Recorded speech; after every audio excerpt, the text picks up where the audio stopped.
Hello, today's meeting is with the Restorative Justice International Global Advisory Council. And for the record, RJI is an association of 7,000 members and affiliates committed to victims-driven and centered restorative justice, and we support systemic justice reform based on restorative justice principles.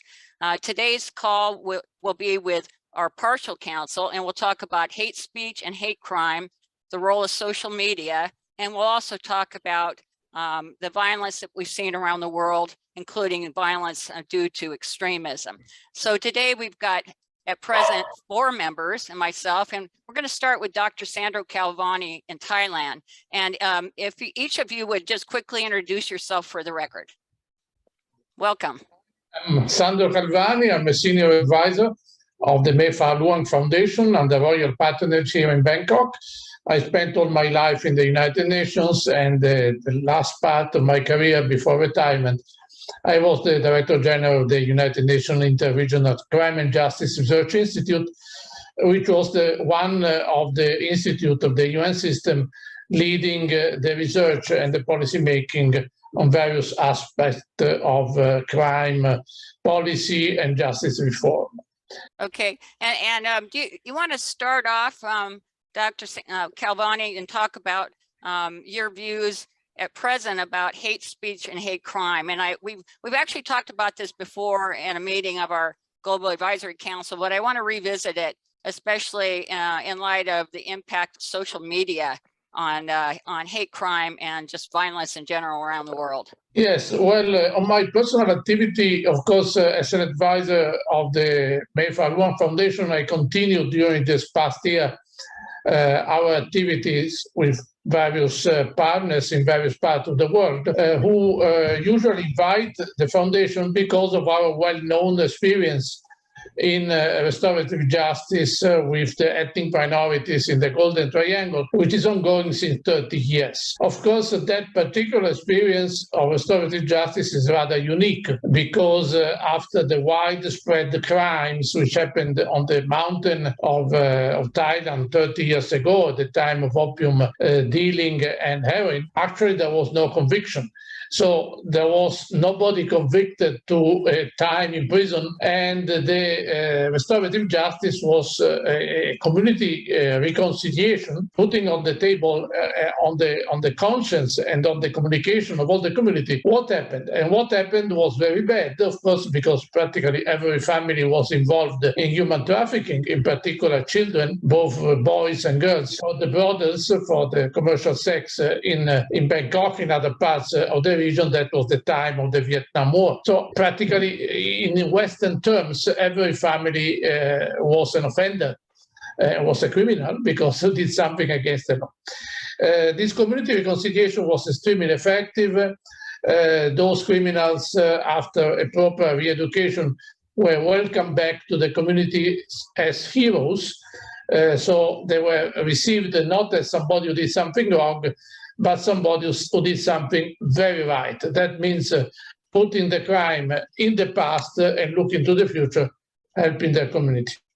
So in the past months, this has been visited by various functionaries and the senior officials of the Colombian government who are very much interested to apply a similar system for the former terrorist, FARC terrorists in some parts of Colombia.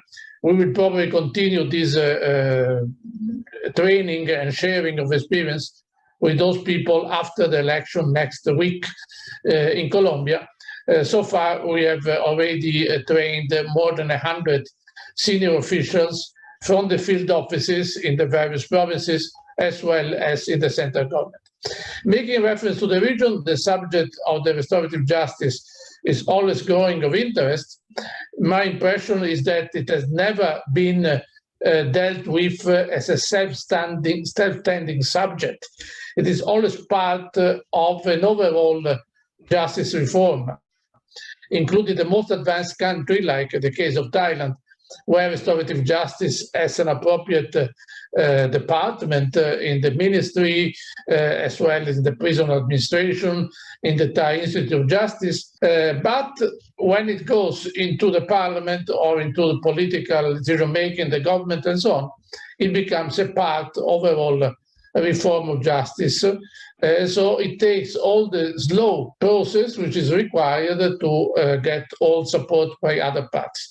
Most interesting is the case, of course, of Myanmar, that, as you know, is studied now by various parties, because what happened in Myanmar, which was more or less a genocide, in the words of some international independent observers, including United Nations observers, it was generated by a campaign of hate, pushing more hate among people.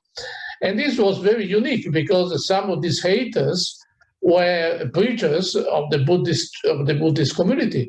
So there were monks and so on, which misunderstanding what was happening in some part of the country, particularly the Rohingya, the Rakhine region. They were reinterpreting, because the knowledge on Facebook of ethnic languages was practically zero. Facebook has recognized in the interview which was done in the American Congress that at that time they had only 2 people who were able to understand ethnic languages at the time when this hate speech went on Facebook. So one upon the other, it became a real tsunami of hate generation, and at the end, the hate generation created thousands of people dead, innocent people, and practically nobody has been ever convicted.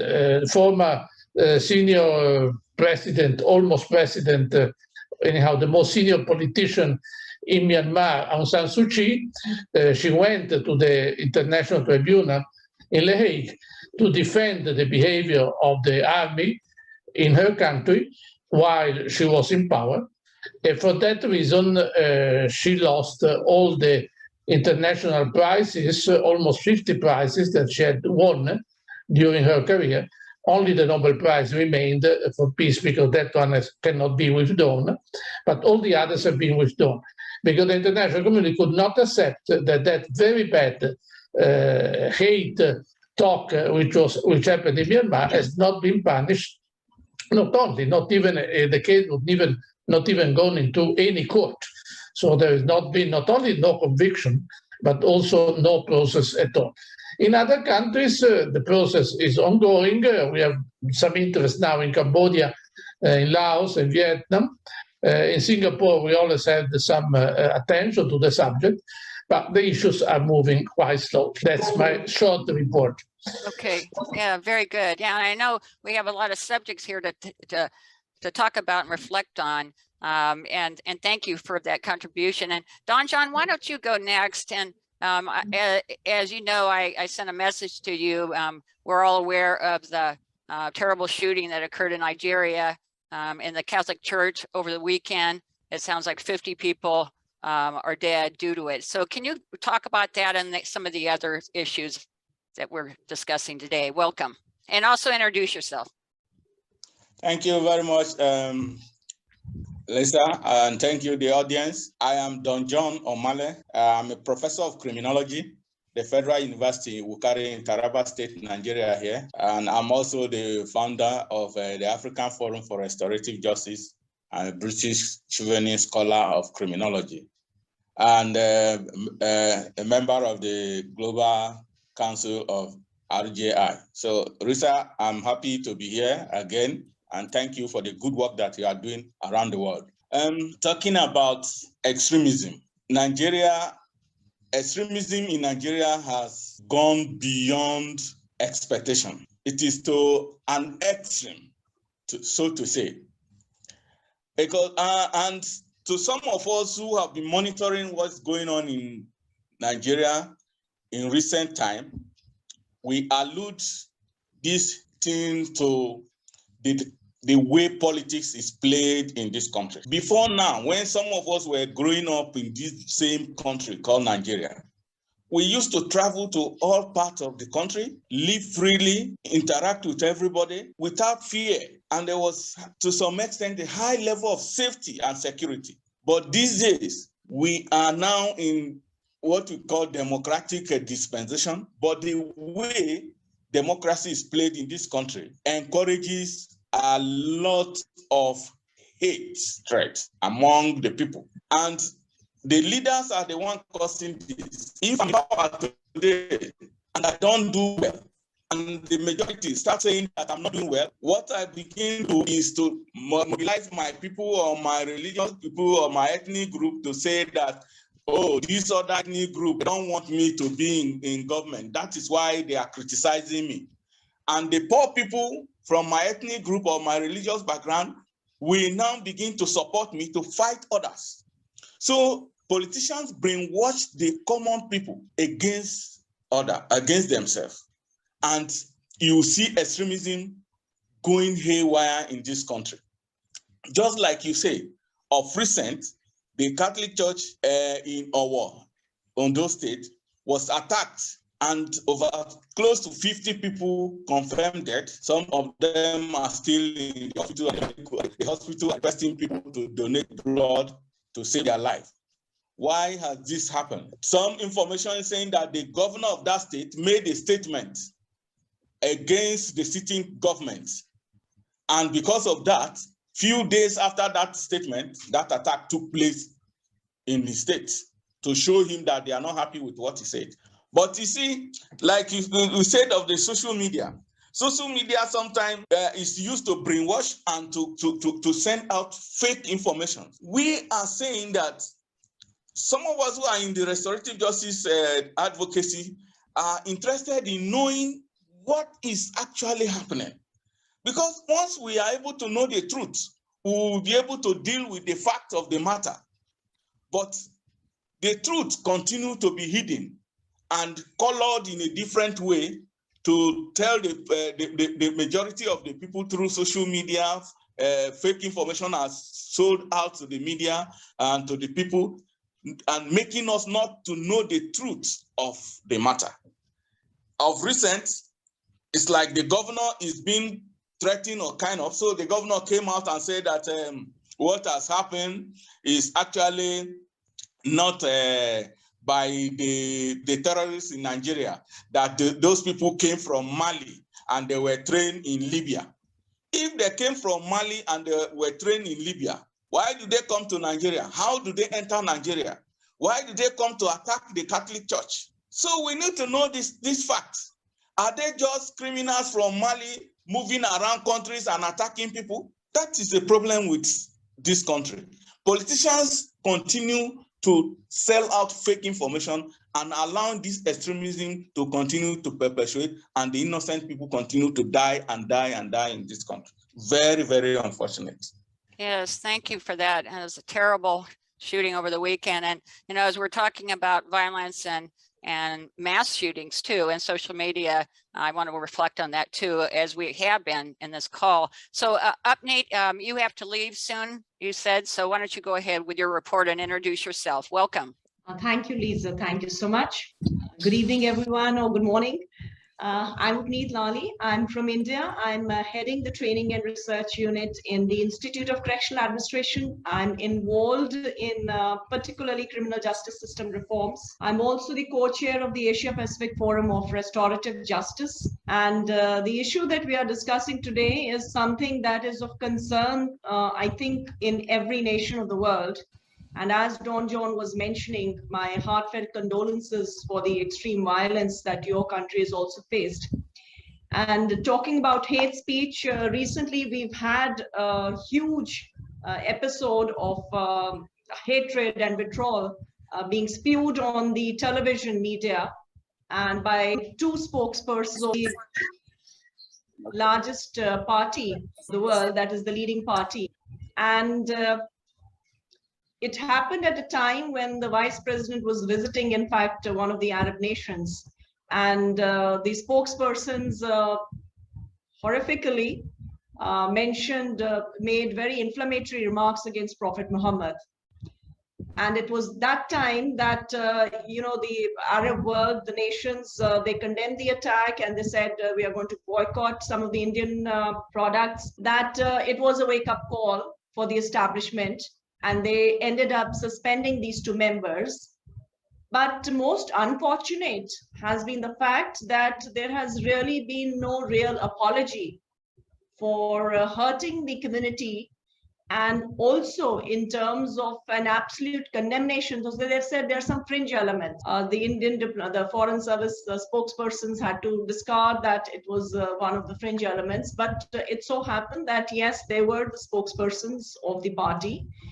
And this has been an ongoing thing, and I guess it's the political class throughout the world to a large extent, unfortunately, which is giving rise to this hatred and creating divisions in society. India was a country which was known for harmony and tolerance, for universal brotherhood, and none of the religions actually taught in terms of creating conflict with each other. And this huge polarization that is taking place and the abuse of social media without any accountability, spreading venom in seconds.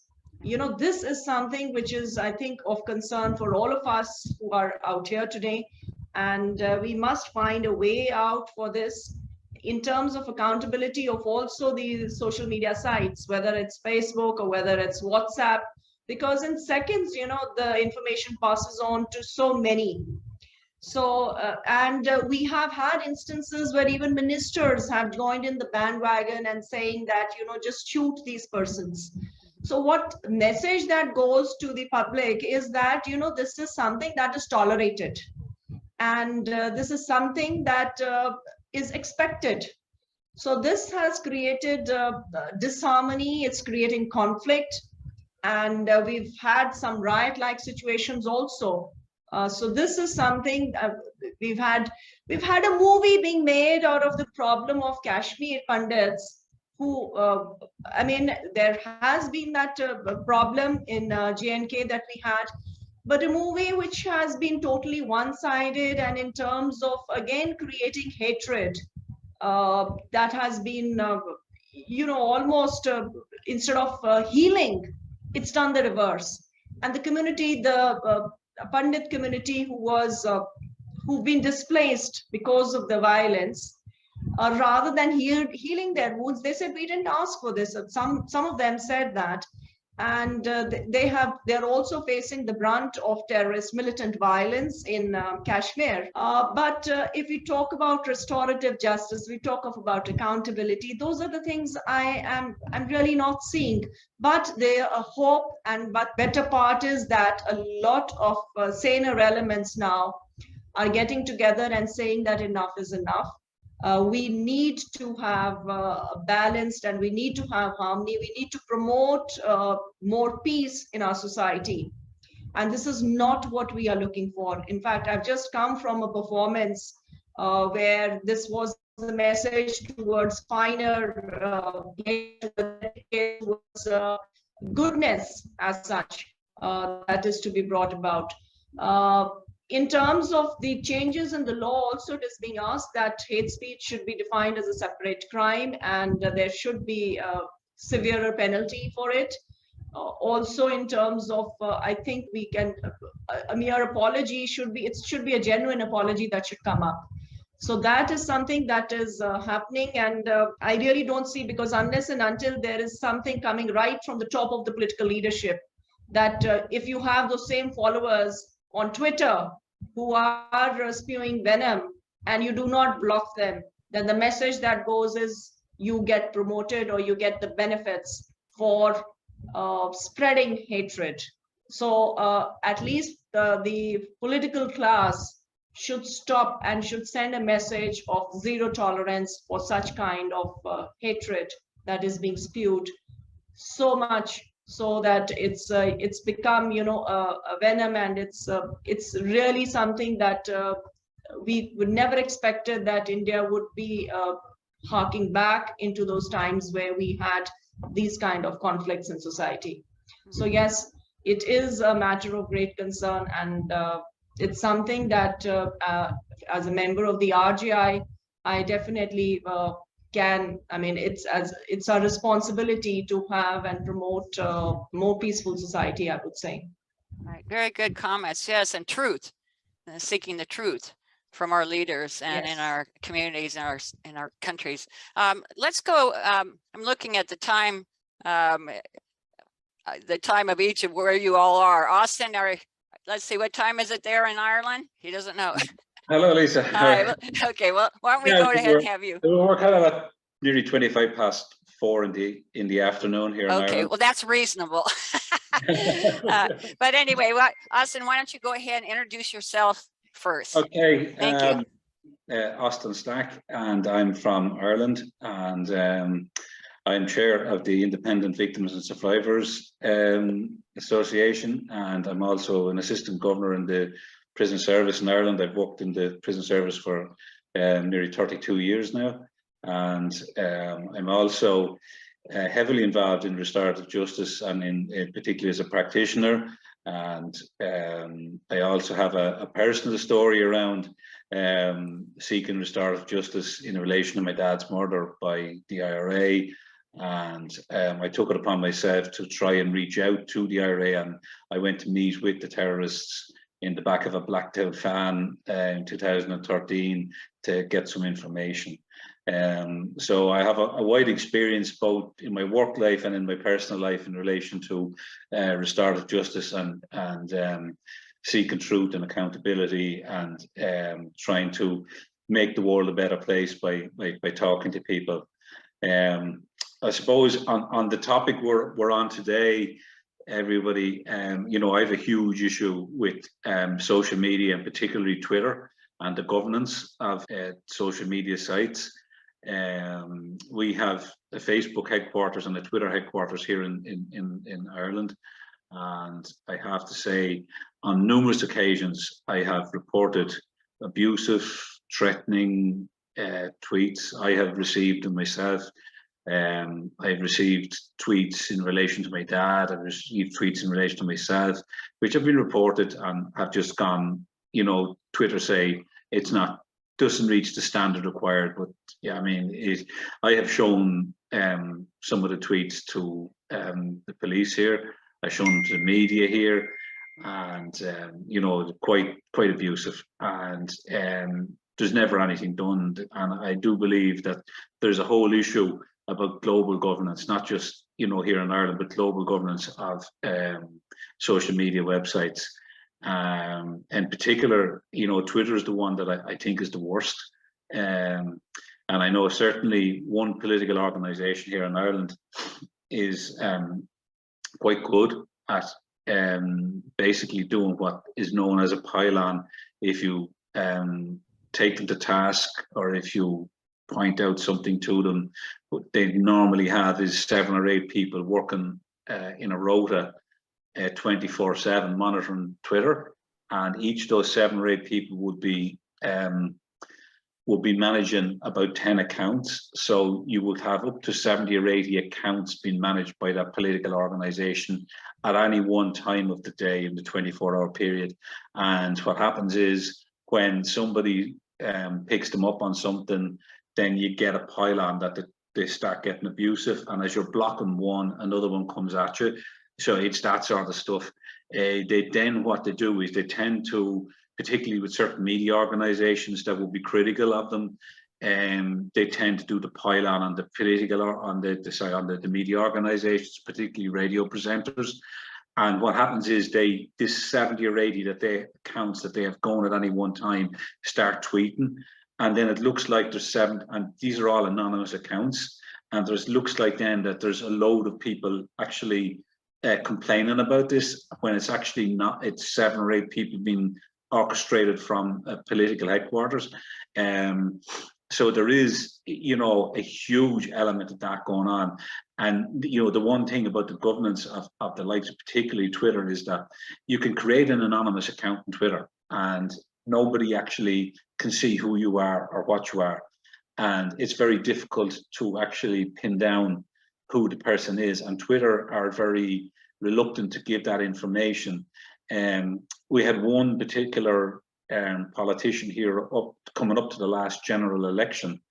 There was false claims put out on Twitter and Facebook the night before the general election, basically insinuating that the man had left his wife, beat her up, and that she was destitute. Claims were completely untrue, and the man lost his seat in Parliament. he took a case in the Irish High Court, and Facebook and Twitter were both ordered to release details of those accounts to him. And that case is still ongoing. They have a certain number of days to come back to him with the information. Now, Twitter are claiming that they don't have it. Facebook are claiming that they do have the information, but that it's protected under the data protection laws. So there's all that sort of stuff going on. And there seems to be no governance. The European Union don't seem to have a set of regulations. There doesn't seem to be any global standard. And, you know, it seems to me that anybody can say what they want on social media. They can tailor. I mean, a simple thing is to take a clip of something that somebody says and take one line out of it, and you don't see the fuller context, and make it look like it's something completely different. And then it's tweeted, and all of a sudden there's a couple of thousand retweets, and everybody thinks it gets the wrong impression. And, you know, to me, you know, there needs to be completely tighter control of everything. I know certainly the populist political organizations are very good at drumming up fear. They're very good at drumming up hysteria on the likes of Twitter and Facebook. And we saw that with the Trump people. It's going on here in Ireland with the organization that was involved with the former terrorists here. And I'm quite fearful that, you know, Ireland is heading into a situation like you had in Germany in the 1930s at the moment. And, you know, media organizations are being targeted, people who are political opponents are being targeted, people who, just like myself, who were victims of that organization have been targeted. And, you know, there needs to be some sort of accountability in the likes of the social media organizations. And I can't say that strong enough. There is no accountability. They don't, and they seem to take a step back and say, well, it's not Facebook or it's not Twitter, it's the person that makes the comment or makes the remark or puts up the video is the person that's responsible. Right. But Facebook and Twitter have published the actual abuse, and so they should have some responsibility and accountability for that. Okay, Austin. Well, thank you for that, and we'll come back to this conversation, and I'll kind of open it up for additional comments. But thank you, and especially Twitter, given that the new CEO that appears to be coming in, Elon Musk, who I think is concerning. So thank you for the comments, and we'll come back. Jonathan Clayton. Pastor Clayton, do you want to go ahead and start and introduce yourself for the record and unmute? Hi, welcome. Good evening or good day. Good day to you all. I'm Jonathan Clayton from South Africa, and I'm busy with restorative justice in custodial settings, working with the offenders, the victims of crime, and the community.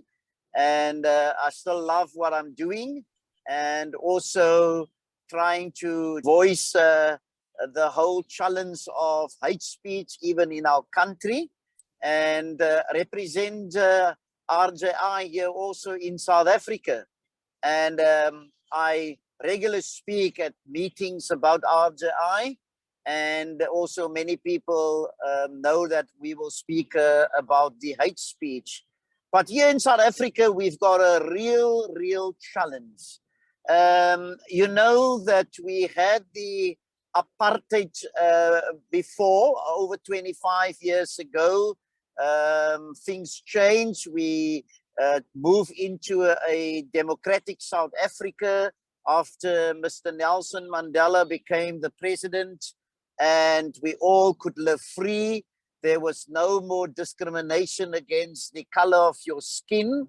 And we all thought this is going to be a great ride of freedom.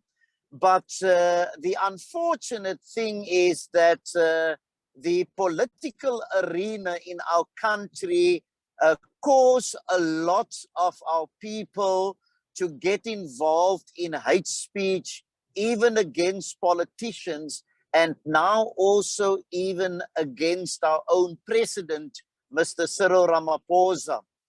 And it's amazing how people use how people use the social media to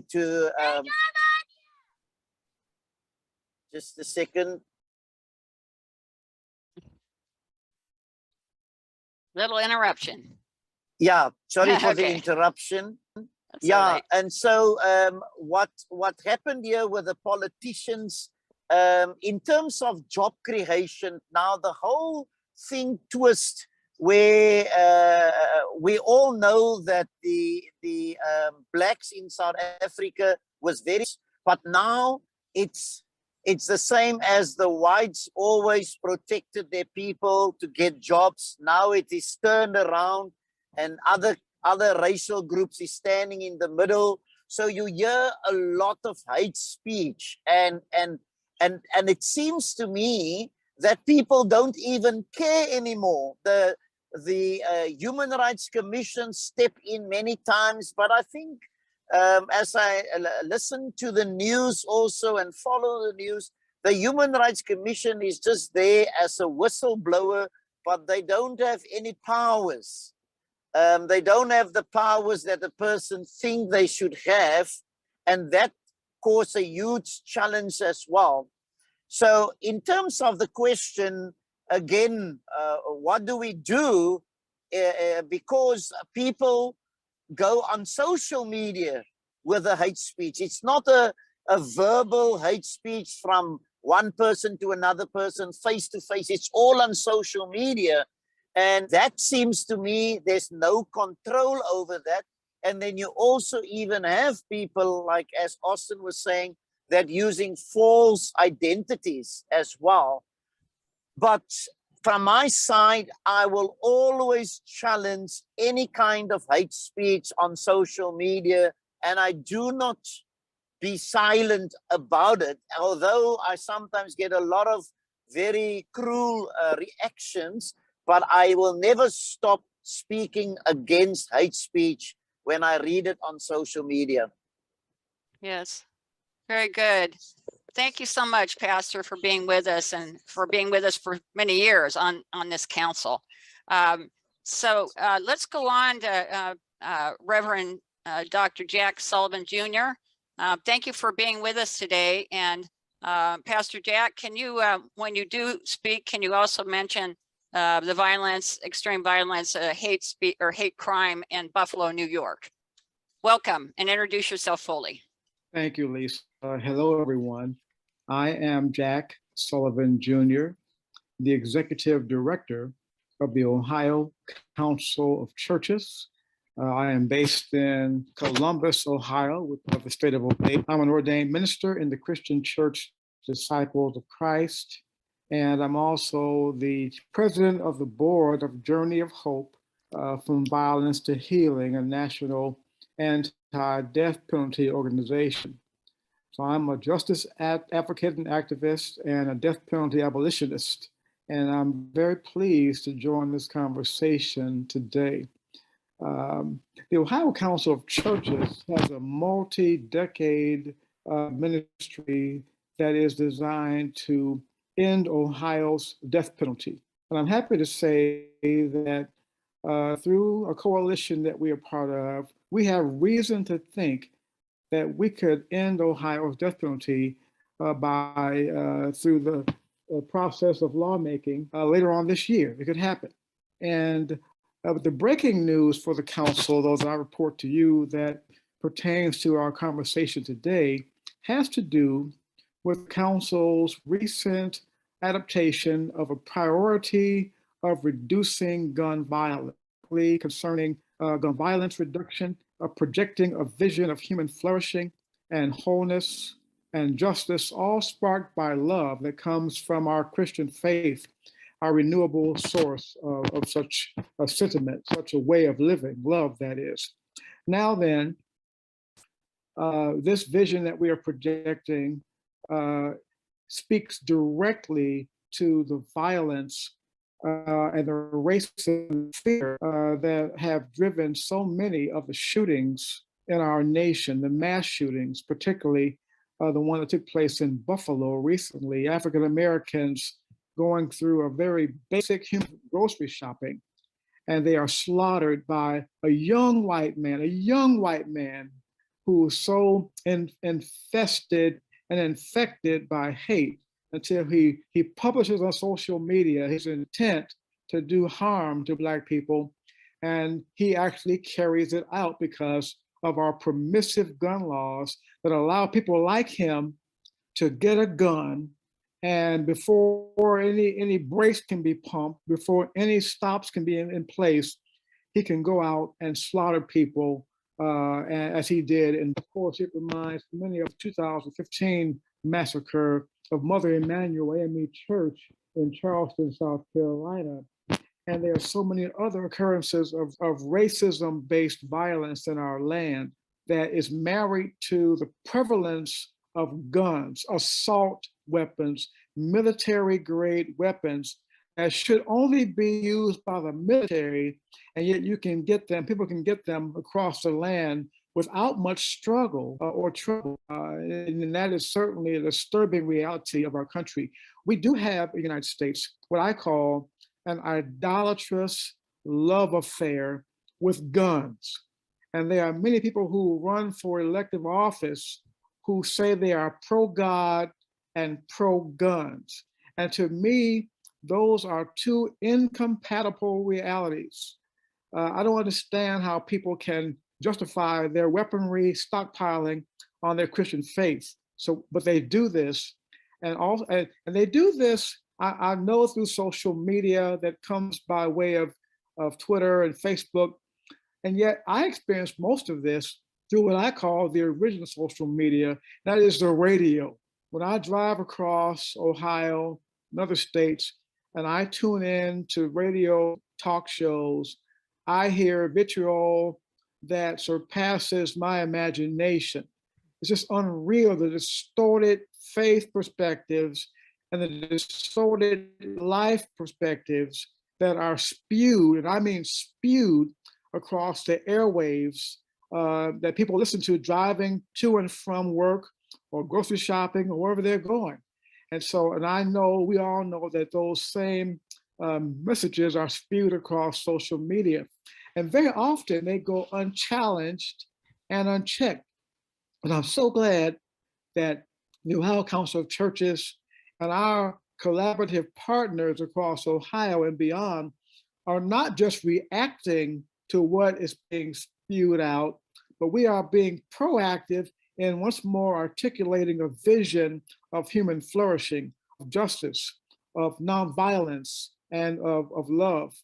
And of course, restorative justice is anchoring much of our discourse, because we are bringing that into our conversation about reducing gun violence, as well as nonviolent conflict resolution.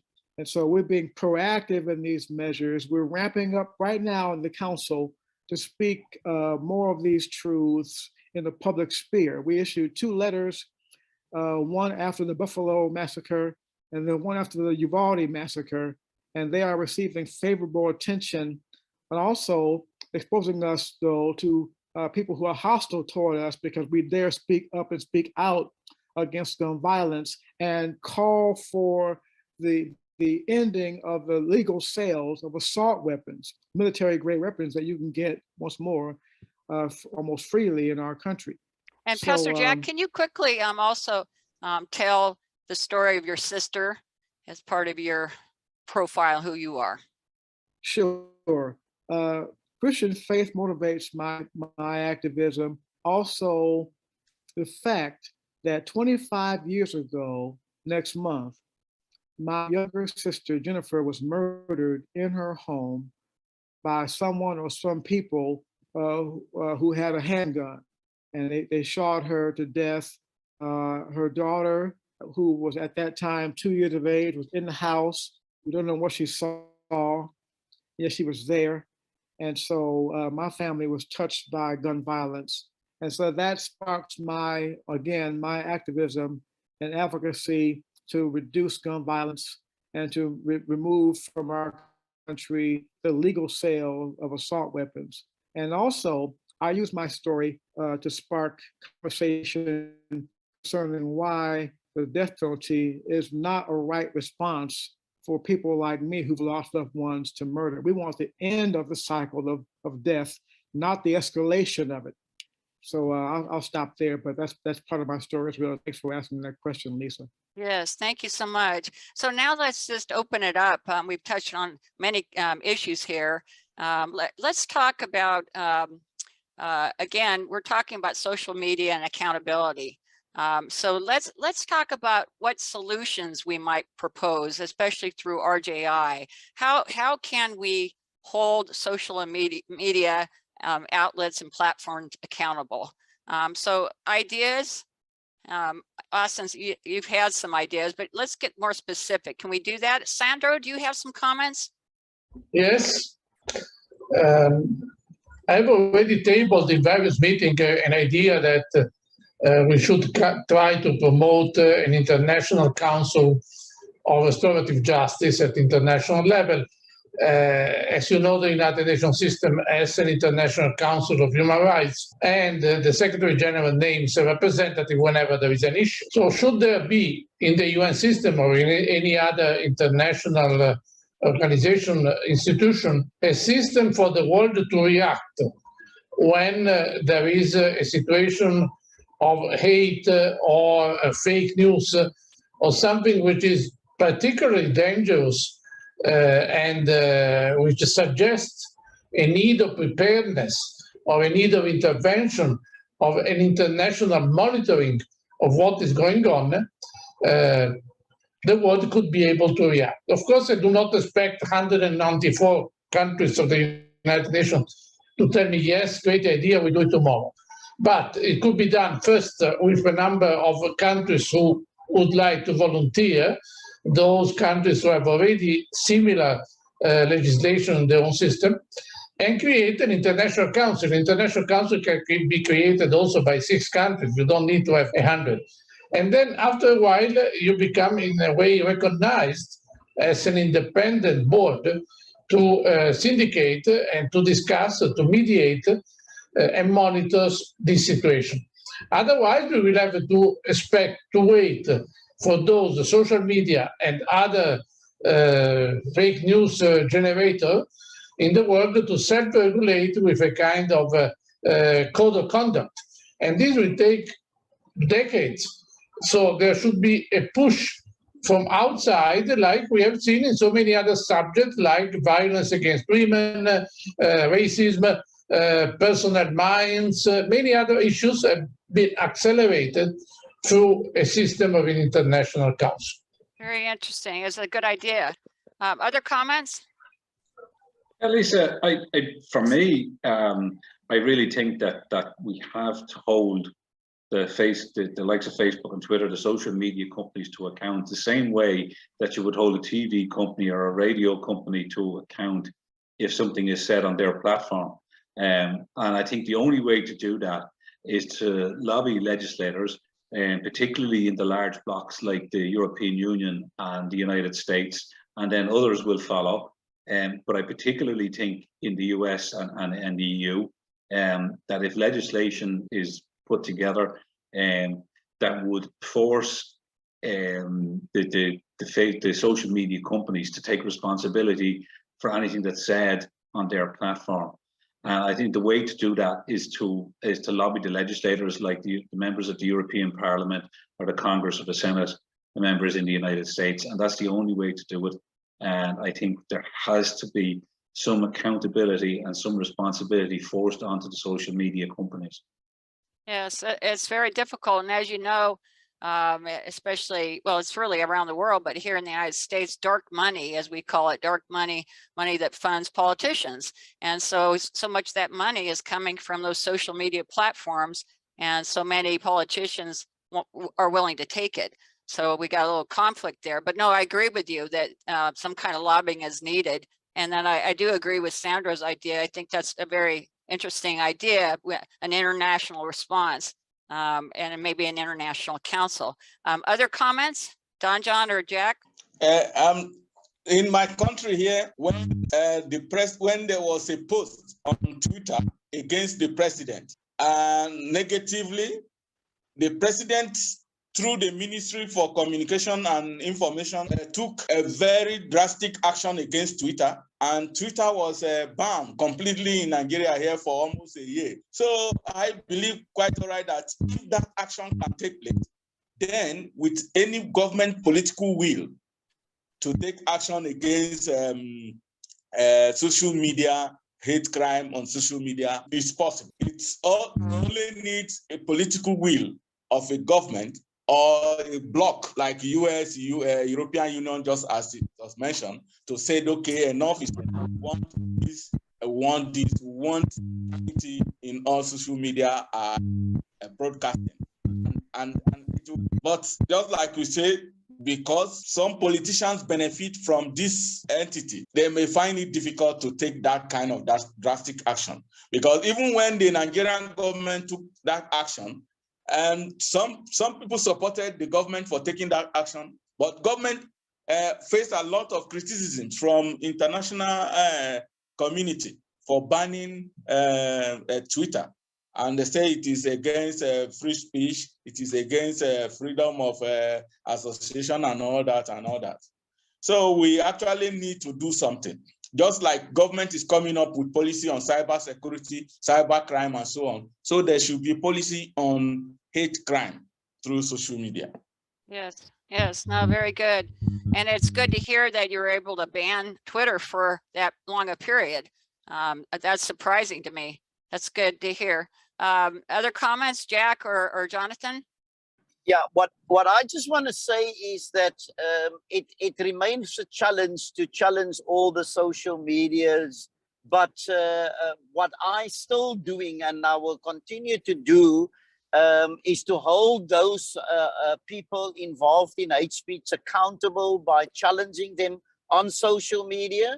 There was times that I reported it, I took screenshots and I sent it to our Human Rights Commission. They never let us know that they followed up on that. But as long as we know, we keep whistleblowers in terms of the hate speech, especially over social media, that we will continue to do that and hold people accountable.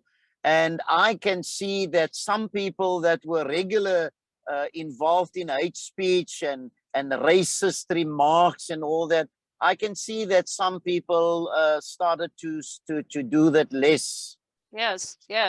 So individually and corporately holding them accountable. Jack, do you have some comments? Yeah. Can you hear me? Yes, I think we're okay.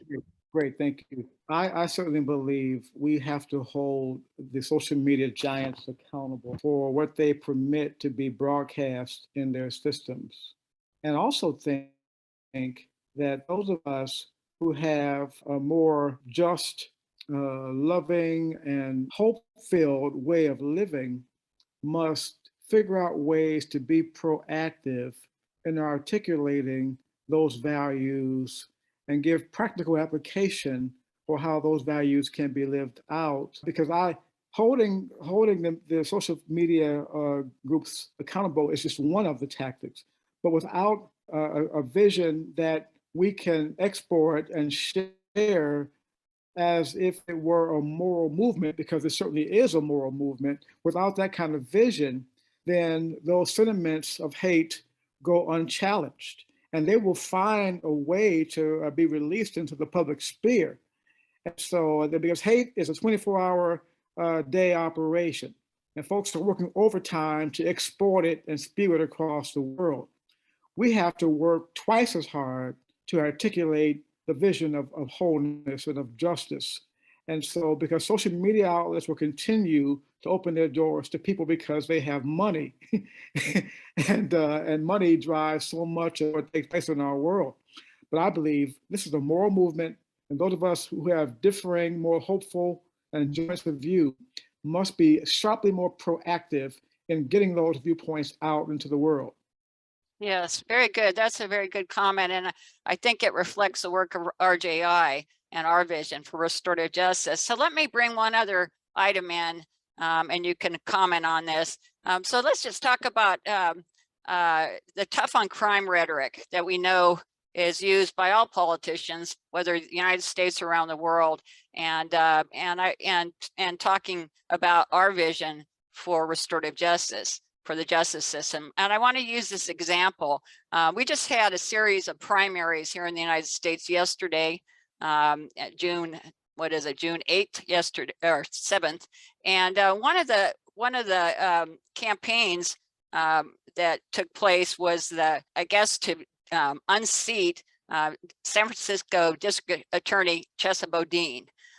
So there was a recall, and nobody else was on the ballot. It was just to recall him. And as you recall, RJI endorsed him in 2019, and then we did a second endorsement this year. And so due to the fear of crime in San Francisco, an increase of some crimes in San Francisco, an increase of homelessness in San Francisco, and other social ills, COVID-19, he was recalled. He was recalled at 60% versus 40% supported the recall of Chesa Boudin. So he supported restorative justice, as you remember, which is why we endorsed him. And he also had a strong platform on criminal justice reform, including wrongful convictions. So when we talk about politics around the United States, around the world, let's talk about that tough on crime rhetoric, because we all experience it. And it really is the antithesis of restorative justice. And I think it's really important that RJI continue to push that. Let me add this too about that campaign. I learned this week that $7.2 million was spent to defeat him. One San Francisco district attorney, 7.2 million. Now, I don't know how we compete with that, but that says a lot. And the reason why that particular race was so critical was that it's seen nationally and not just in San Francisco. And we know that those that support that tough on crime rhetoric, they wanted that to be seen clearly and to be a rejection in part and we're on reform of the criminal justice system. So comments on this? Yeah, a very short comment. I've been around during my career in 135 countries. And one thing that I've learned and I can prove is that wherever there is money and politics into justice, you cannot get out of trouble.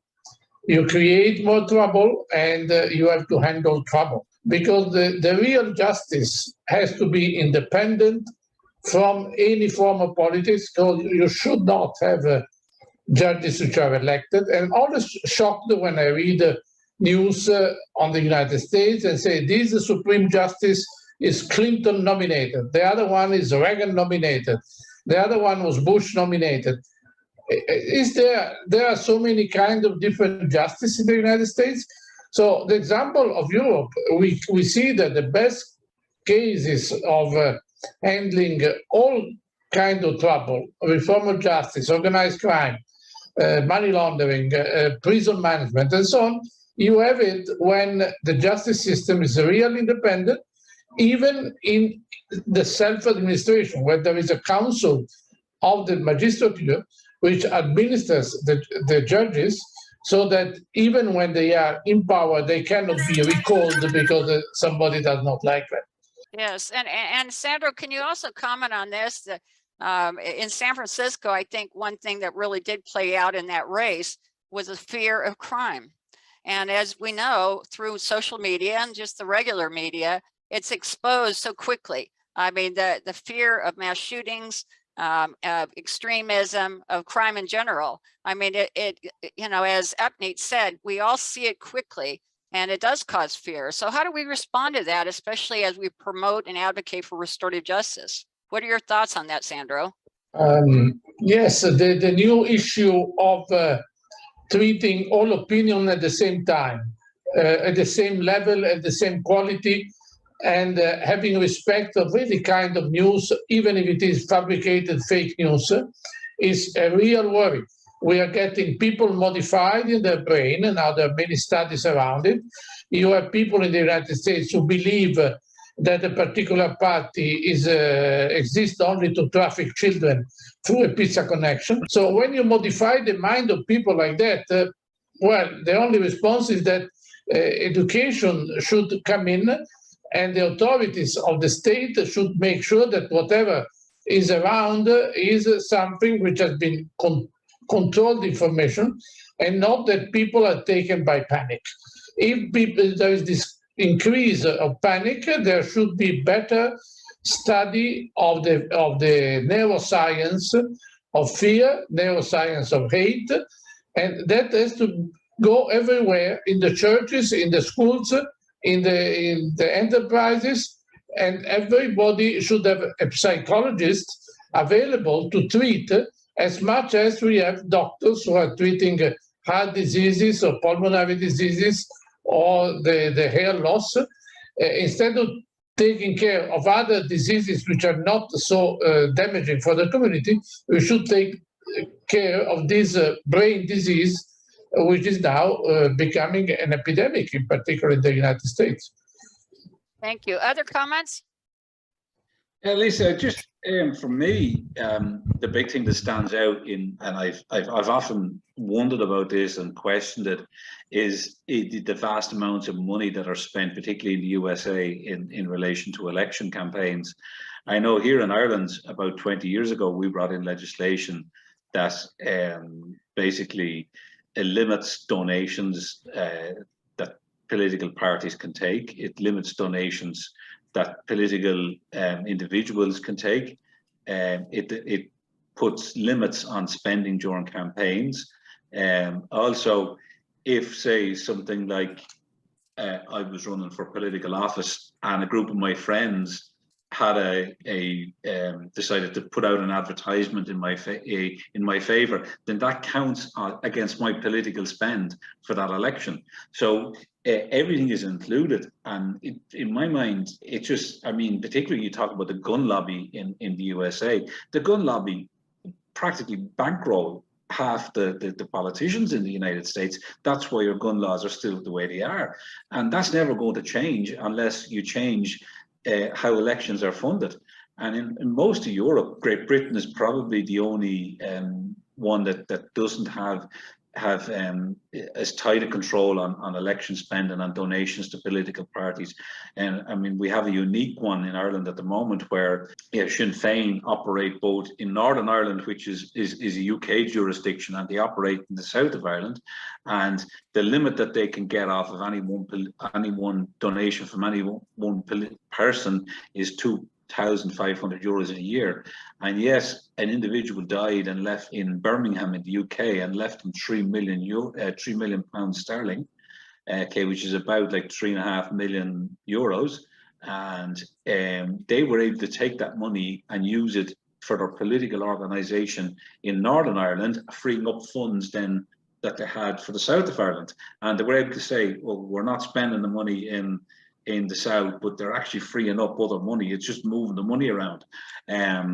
But from our perspective here, what we have done is we have narrowed that down completely, and most of the rest of Europe's the same. You have to spend on political, so it's all transparent. Gifts that are given to political people, when I mean, even anything above €150. So, Lisa, that's give or take about $120.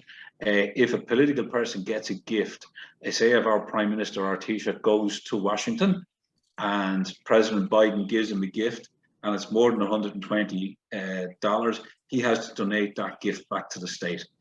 I mean, to me, it's about the laws in relation to political lobbying, election law in relation to spend on elections, and you won't have that situation then developing. No, I agree with you. I agree with you totally. Campaign finance reform, we have a problem here in the US, and you know that exists in other countries as well. And just actually from my own personal experience, I think most of you know I ran for office in 2006. I ran for Congress, and I ran right into that issue, how much I could raise and the opponent. And it was during a primary. And also your comment about the gun lobby, you know, obviously just, you know, we're an international organization, but you're right. The NRA is responsible for so much of the gun violence because they won't move in any way to compromise on gun control. And that needs to change. Any other comments? John or Jack? I'm running low on my mobile data, so I have to find out before I go. When you talked about fear of crime, I think politicians, just like I said in one of my paper, politicians are fond of politicizing crime and victimization to their own end. Yeah, and to some extent, if I'm a politician and I want to remove my opponent from government, there is a way that the evil politicians can incite violence, crime, and whatever form of crime to make that the sitting government look evil in the eyes of the people. And people will say, oh, this government is not doing well, the insecurity is so much, and so on. And there will be that fear of crime in the mind of the people, and the sitting government will be voted out. That is the kind of political game that is going on in this country. To the extent that they come during campaign and claim they are there to protect the public and to defend the commoners and their victims' welfare. But once they get power, they perpetuate crime and criminality against the common people the more. Because it is common in my country here that even criminals sponsored politicians to get to power. So if they're actually fighting crime, why do they collect funding from criminals, criminal gangs, funding their campaigns? So how true are they saying that they are fighting crime? They are not fighting crime. They only use crime and victimization against their opponent to push the opponent out and instill fear in the mind of the people. In fact, I said, and I continue to say, unless we can practice politics the right way, we will continue to have problems with insecurity, crime, and extremism around the world. Thank you very much. Yes, and let me just add to that, just in terms of what we're talking about today, and what RJI's mission is restorative justice is so critical in talking about the principles of restorative justice, and that it applies to society, because it is about transparency, it is about justice, it is about making victims whole, providing healing on some level, and healing to communities. And that really needs to be the vision that we support when we support anybody, if they run for office or those that are in office, and be pushing it. Jonathan, you had comments, and you can unmute. Yeah, what I want to say is, here in South Africa, crime is so increasing drastically. And what we found, because we do not have the death penalty anymore, which we are happy for, although there are still people that want the death penalty back, there's a lot of people that now, with brutal crimes and violence against women and children, that they get life sentences. If I can say, between 1994, we still have 444 life sentence prisoners in South Africa. We've got now 16,000 life sentence prisoners in South Africa because of the increasing of crime. And I don't know how many of you know about the state capture here in South Africa, where many politicians was even involved in the state capture as well. And because nothing happened yet, on just go haywire with crime as well. But there's one thing that I'm still encouraged about South Africa, is that our justice system is still very much supporting the restorative justice process than a retributive justice process. But it's just a very slow process, and a lot of people still waiting to be tried. And that makes the system very slow. Some people are even 2 to 5 years waiting trial because of the slow system. Yes, yes, but it's encouraging to hear that that they embrace restorative justice. But yes, the slowness is difficult, isn't it? Jack, Pastor Jack, you have, yes, thank you for that, Jonathan. Pastor Jack? Sure, I'll offer this and then I will have to leave. The thing I like about RJI is the fact that we don't apologize for projecting a vision of human goodwill. and the possibility of healing between broken parties. And we don't throw lives away, or we seek ways to restore lives and relationships.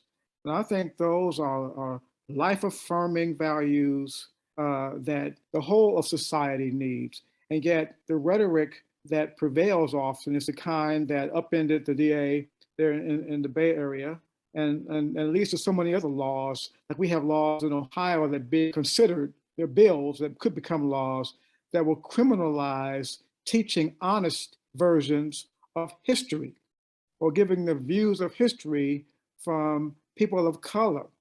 You can't talk Black history, can't talk about what it means to be gay or lesbian. These kind of laws are creeping into the systems of governance in many states, including my own. And yet, here we are projecting this new vision, well, not new, but alternative vision to all of that. I say we continue and even escalate the articulation of this vision of restorative justice, of this vision of wholeness, of this vision of justice, all seasoned by love, because I believe they have power to change lives and to change policy directions that are in the United States and beyond. So for me, this is a movement for sure that we are part of. It's largely underfunded compared to the movements or the activities designed to perpetuate hate and division. And yet we continue without apology and without hesitation to articulate this vision. It is the right one for humanity. It's the right one for the world. And I'm happy to be a part of this conversation and this movement. I look forward to determining ways that we may strategize and advance this cause for restorative justice. And I have to say, as a Christian, if Christians decided tomorrow that there would be an end of hate speech, or end of hate, end of violence, I think we'd see seismic shifts in violence and hate speech and dissension. But the fact is, Christians, many of us, have bought into a distorted and a misguided and unscriptural way of living, a way that endorses hate and our need for greed and the stockpiling of weaponry.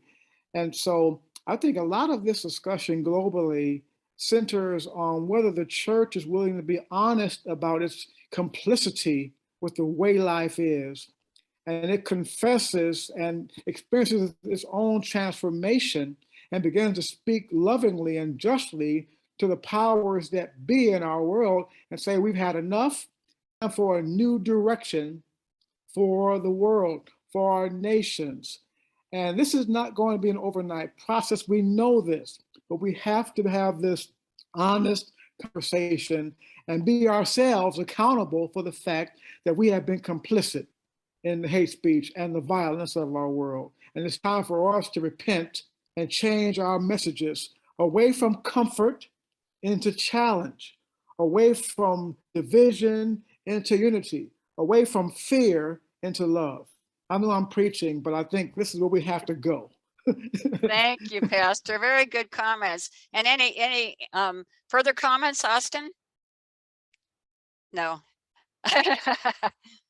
Okay. Well, thank you so much for being with us today. And I think we said a lot, and we'll continue to embrace restorative justice and promote a justice that heals in this broken world. And we'll be sharing this Global Advisory Council meeting online. And we also encourage those that watch to support the work of RJI. And if you're interested in being a part even of our Global Advisory Council, to contact us. Thank you so much.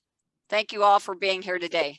Thank you. Lisa, we also want to thank you, Lisa, for your hard work behind the scenes to get us all together. I know it is not easy because we are so widespread in this world, but your consistency and your faithfulness and to get us together, we really appreciate you. Thank you so much. We appreciate you too. Thank you, Pastor Clayton. Yes. God be with you all. Thank you. Bye-bye. And this is Lisa Ray for RJI.